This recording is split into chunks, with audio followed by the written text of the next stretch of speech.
ഓതാതിരുന്നാലുള്ള അപകടം നമ്മൾ പറഞ്ഞിരുന്നു. ലോകം കണ്ട ഏറ്റവും വലിയ പരാജയപ്പെട്ടത് മുഅ്ജിസത്തിനെ അവഗണിച്ചതുകൊണ്ടാണ്. അതുകൊണ്ട് നമ്മുടെ പ്രവാചകന്റെ മുഅ്ജിസത്തായ പരിശുദ്ധ ഖുർആനിനെ ഒരു കാലത്തും നാം അവഗണിക്കരുത് എന്നാണ് കഴിഞ്ഞ ദിവസം പറഞ്ഞു വെച്ചത്. നബി സല്ലല്ലാഹു അലൈഹി വസല്ലമ തങ്ങൾ നിരവധി ഹദീസുകളിലായി ഖുർആൻ പാരായണം ചെയ്യുന്നതിന്റെ മഹത്വം പറഞ്ഞതായി നമുക്ക് കാണാം. ഒരു ഹദീസിൽ മുത്തനബി തങ്ങൾ പഠിപ്പിച്ചു, മസലുൽ മുഅ്മിനിൽ ലദീ യഖറഉൽ ഖുർആന കമസലിൽ ഉതുറുജ. ഖുർആൻ ഓതുന്ന, നിരന്തരമായി ഖുർആൻ ഓതുന്ന ഒരു സത്യവിശ്വാസിയുടെ ഉപമ ഒരു ഓറഞ്ച് പോലെയാണെന്ന് ഹബീബ് മുഹമ്മദ് മുസ്തഫ സല്ലല്ലാഹു അലൈഹി വസല്ലം തങ്ങൾ. ഖുർആൻ ഓതാത്ത മുഅ്മിനിന്റെ ഉപമയോ അതൊരു ഈത്തപ്പഴം പോലെയുമാണ്. എന്താ ഓറഞ്ചിന്റെ പ്രത്യേകത? റീഹുഹാ തയ്യിബുൻ വതുഅമുഹാ തയ്യിബുൻ. നല്ല രുചിയാണ്, നല്ല മണവുമാണ്. നമുക്കറിയാം, ഒരു റൂമിന്റെ ഏതെങ്കിലും ഒരു ഭാഗത്ത് നിന്ന് ഒരു ഓറഞ്ച് പൊളിച്ചു കഴിഞ്ഞാൽ ആ പരിസരം മുഴുവനും ഓറഞ്ചിന്റെ മണമായിരിക്കും. ഇതുപോലെ ഖുർആൻ ഓതുന്ന ഒരു വിശ്വാസിയെ സംബന്ധിച്ചിടത്തോളം അവന്റെ വിശ്വാസത്തിന്റെ രുചി അവനിലുണ്ടാകും. അതുപോലെ തന്നെ അവന്റെ വാസന അത് ബാക്കി മുഴുവൻ മുഅ്മിനീങ്ങൾക്കും ലഭിക്കുമെന്ന് മുഹമ്മദ് മുസ്തഫ സല്ലല്ലാഹു അലൈഹി വസല്ലം തങ്ങൾ പഠിപ്പിച്ചു. എങ്ങനെയാണ്? ഇവൻ ഖുർആൻ പാരായണം ചെയ്യുമ്പോൾ അത് മുഅ്മിനീങ്ങൾക്ക് കേൾക്കാൻ കഴിയും. ഇവന്റെ ദുആക്ക് നല്ല ഇജാബത്ത് ഉണ്ടാകും. ഖുർആൻ നിരന്തരമായി ഓതുന്നവരുടെ ദുആക്ക് ഇജാബത്താണ്. അപ്പോൾ അവന്റെ പരിസരത്തുള്ള മുഅ്മിനീങ്ങൾക്ക് പ്രയാസങ്ങൾ വരുമ്പോൾ ഇവന്റെ ദുആ ലഭിച്ചുകൊണ്ട് അവനൊരു ഓറഞ്ചായി മാറും. അങ്ങനെ ഖുർആൻ ഓതുന്ന വിശ്വാസിയുടെ ഉപമ ഓറഞ്ച് പോലെയാണെന്ന് മുഹമ്മദ് മുസ്തഫ സല്ലല്ലാഹു അലൈഹി വസല്ലം തങ്ങൾ പഠിപ്പിച്ചു. ഓതാത്തവന്റെ ഉപമയോ അത് ഈത്തപ്പഴം പോലെയാണ്. ഇവനൊരു വിശ്വാസി ആയതുകൊണ്ട് നല്ല രുചി ഇവനിലുണ്ടാകും. ഈത്തപ്പഴത്തിന് നല്ല മധുരമാണ്, നല്ല രുചിയാണ്, പക്ഷെ വാസനയില്ല. ഇവനെ കൊണ്ട് ബാക്കിയുള്ളവർക്ക് ഖുർആനിന്റെ മാധുര്യം നുകരാൻ കഴിയില്ല. ഇവന്റെ ഖിറാഅത്ത് ബാക്കിയുള്ളവർക്ക് കേട്ട് ആസ്വദിക്കാൻ കഴിയില്ല.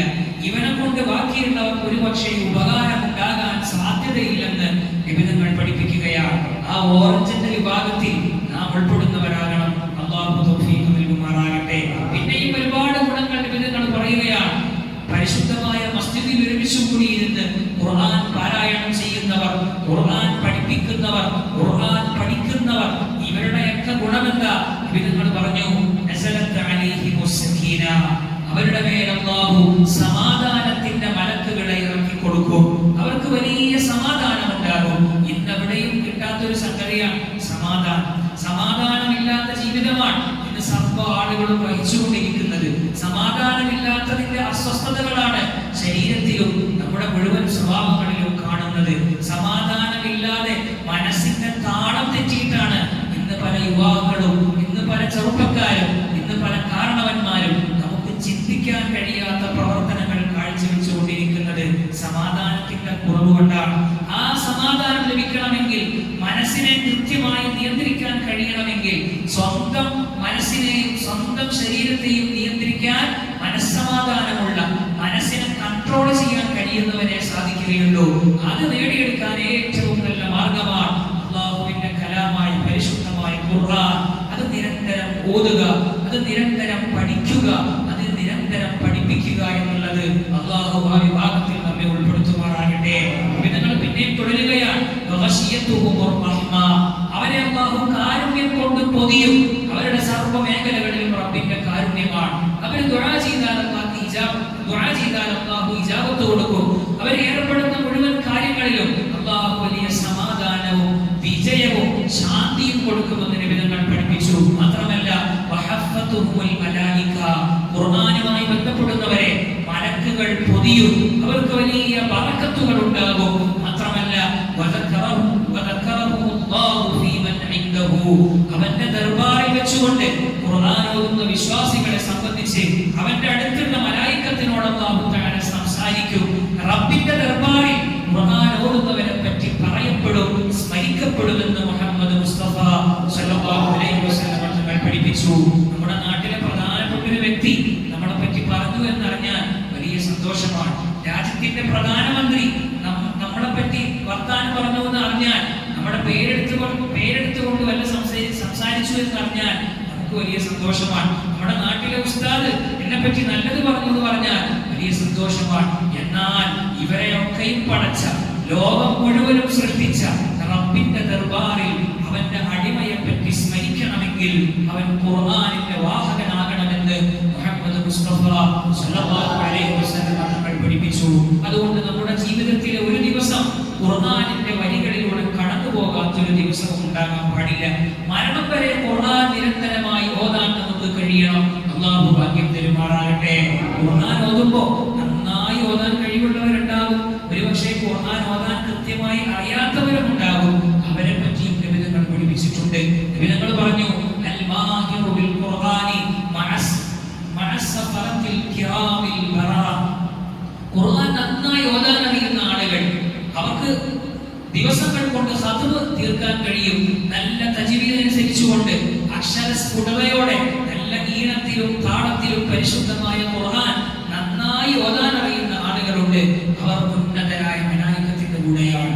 എന്നാൽ ചില ആളുകൾക്ക് ഖുർആൻ ഓതാൻ അത്ര പരിചയമുണ്ടാകില്ല, പഠിക്കുന്ന കാലത്ത് കൃത്യമായി പഠിക്കാനുള്ള അവസരം കിട്ടിയിട്ടുണ്ടാവില്ല. അവരൊരു പക്ഷേ കഷ്ടപ്പെട്ട് ഓതുന്നത് പലപ്പോഴും കണ്ടിട്ടുണ്ട്. അവരെ പറ്റി വിധങ്ങൾ പറഞ്ഞത്,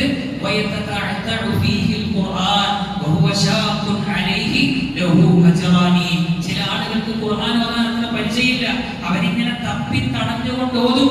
ഖുർആൻ ഓതുമ്പോൾ തെറ്റോതി പോകരുത് എന്ന നിർബന്ധ ബുദ്ധിയോടെ ശ്രദ്ധിച്ച് സൂക്ഷിച്ച് കഷ്ടപ്പെട്ട് ഓതുന്ന ആളുകളുണ്ടാകും. ബാക്കിയുള്ളവരൊക്കെ പേജുകൾ ഓതി പോകുമ്പോ ഇവൻ കേവലം വരികളിലായിരിക്കും ഉണ്ടാകുന്നത്. ഓരോ വരി കഴിഞ്ഞിട്ടേ ഉണ്ടാവുകയുള്ളൂ, കഷ്ടപ്പെട്ടായിരിക്കും ഓതുന്നത്. അങ്ങനെയുള്ളവർക്ക് രണ്ട് പ്രതിഫലം മുഹമ്മദ് മുസ്തഫ. ഒന്ന് ഖുർആൻ ഓതിയ പ്രതിഫലം, രണ്ടാം കഷ്ടപ്പാടിന്റെ പ്രതിഫലം. എങ്ങനെ ഖുർആൻ ഓതിയാൽ പ്രതിഫലമാണ്. അതുകൊണ്ട് മുഅ്മിനീങ്ങളെ, എല്ലാ ദിവസവും ഖുർആനുമായി ബന്ധപ്പെടാൻ നമുക്ക് കഴിയണം. ഖുർആൻ ഓതുന്തോറും അതിൽ നാം മാഹിറായിക്കൊണ്ടിരിക്കും. അങ്ങനെ ഉന്നതരായ മലായികത്തിന്റെ കൂട്ടത്തിൽ പെടണം. ഞാൻ ഖുർആൻ പഠിച്ചിട്ടില്ല, എനിക്ക് ഓതാൻ അറിയില്ല എന്ന ബോധം നമുക്കാർക്കും ഉണ്ടാകരുത്. ഓൺലൈൻ പ്ലാറ്റ്ഫോമുകളിലൊക്കെ ഖുർആനിന്റെ ക്ലാസ്സിന് എടുക്കുന്ന സമയത്ത് 1-ാം ക്ലാസ്സിലും 2-ാം ക്ലാസ്സിലും ഉള്ള പാഠപുസ്തകങ്ങളിൽ ക്ലാസ് കേൾക്കാൻ വേണ്ടി വരുന്നത് 40 വയസ്സുള്ള ചെറുപ്പക്കാരാണ്. ഒരുപക്ഷെ 50 വയസ്സുള്ള പ്രായമുള്ള ആളുകളാണ്. എന്റെ കുടുംബത്തിൽ തന്നെ 55 വയസ്സുള്ള ഒരു സ്ത്രീ, എന്റെ കുടുംബത്തിൽപ്പെട്ട ഒരു സ്ത്രീ ഖുർആൻ പഠിക്കുന്നത് എനിക്കറിയാം. എത്ര വയസ്സായാലും ഖുർആൻ പഠനത്തിന് യാതൊരു കുറവ് വരുത്തിക്കൂടാ. ഓതാൻ അറിയില്ലെങ്കിലും ഓതാൻ പഠിക്കാൻ വേണ്ടി നാം ശ്രമിക്കണം. അതിനും പ്രതിഫലമുണ്ടെന്ന് നിബിധങ്ങൾ പഠിപ്പിച്ചു. നമ്മുടെ മുത്തുനബിയുടെ ഏറ്റവും വലിയ മുഅ്ജിസത്തായ റബ്ബിന്റെ കലാമായ ഖുർആനുമായി ബന്ധപ്പെട്ട ജീവിതമായിരിക്കണം നമുക്കുണ്ടാകേണ്ടത്. അതില്ലാത്തത് കൊണ്ടാണ് നമ്മുടെ നാടുകളിൽ അഫാന്മാരുണ്ടായി മാറുന്നത്, മാതാപിതാക്കളെ കഴുത്തറുത്ത് കൊല്ലുന്നവരുണ്ടായി പോകുന്നത്, മനസ്സിന്റെ താളം തെറ്റി നാശത്തിലേക്ക് പോകുന്നവരുണ്ടാകുന്നത് ഖുർആനുമായുള്ള ബന്ധമില്ലാത്തത് കൊണ്ടാണ്. അല്ലാഹു സുബ്ഹാനഹു വ തആല നിരന്തരം ഖുർആൻ ഓതുന്ന ഭാഗ്യവാന്മാരിൽ അല്ലാഹു നമ്മെ ഉൾപ്പെടുത്തുമാറാകട്ടെ. ഖുർആനിന്റെ ശഫാഅത്ത് ലഭിച്ചവരിൽ അല്ലാഹു നമ്മെ ഉൾപ്പെടുത്തുമാറാകട്ടെ. ഖുർആനിന്റെ വാർഷികത്തിന്റെ സമയമായ പരിശുദ്ധ റമദാനിൽ റമദാൻ കൊണ്ട് വിജയിച്ചവരിലും ഖുർആൻ കൊണ്ട് ശഫാഅത്ത് ലഭിച്ചവരിലും മുഅ്മിനീങ്ങളിലും അല്ലാഹു നാം ഏവരെയും ഉൾപ്പെടുത്തി അനുഗ്രഹിക്കുമാറാകട്ടെ. ആമീൻ ബിറഹ്മതിക യാ അർഹമർ റഹീമീൻ. അസ്സലാമു